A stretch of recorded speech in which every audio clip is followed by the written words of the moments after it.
নমস্কার বন্ধুরা, স্বাগতম মঞ্জুশ্রী কিচেনে। আজকে আমি বানাচ্ছি একদম restaurant style chilli paneer with gravy. ঝাল মিষ্টি থিক গ্রেভি আর পনির একদম সফট, খেতে কিন্তু অসাধারণ। প্রথমে একটা বোলে নিলাম কর্নফ্লাওয়ার, ময়দা, নুন, গোলমরিচ আর একটু লাল লঙ্কা গুঁড়ো। এখন অল্প অল্প জল দিয়ে থিক ব্যাটার বানিয়ে নিলাম। এবার পনিরের কিউবগুলো ব্যাটারে ভালো করে কোট করে নেব। তেল গরম হলে পনিরগুলো মিডিয়াম ফ্লেমে সুন্দর করে গোল্ডেন ফ্রাই করে নেব। এখন গ্রেভি বানানোর পালা। একটা প্যানে তেল গরম করে রসুন আর আদা কুচি দিয়ে সতে করলাম।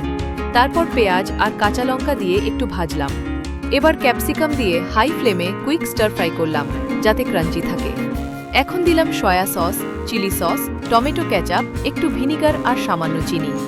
সবটা মিক্স করে 1 কাপ জল দিয়ে বয়েল হতে দিলাম। এবার কর্নফ্লাওয়ার দিয়ে গ্রেভিটা ঠিক করে নিলাম। এখন ফ্রেড পনিরগুলো গ্রেভিতে দিয়ে 2 মিনিট সিমার করলাম। ব্যাস তৈরি আমাদের spicy tangy chilli paneer with gravy. Fried rice বা নুডলসের সাথে এটা কিন্তু সুপার কম্বো। ভিডিওটা ভালো লাগলে লাইক করুন, শেয়ার করুন আর নতুন নতুন রেসিপির জন্য মঞ্জুশ্রী কিচেন চ্যানেলকে সাবস্ক্রাইব করতে ভুলবেন না।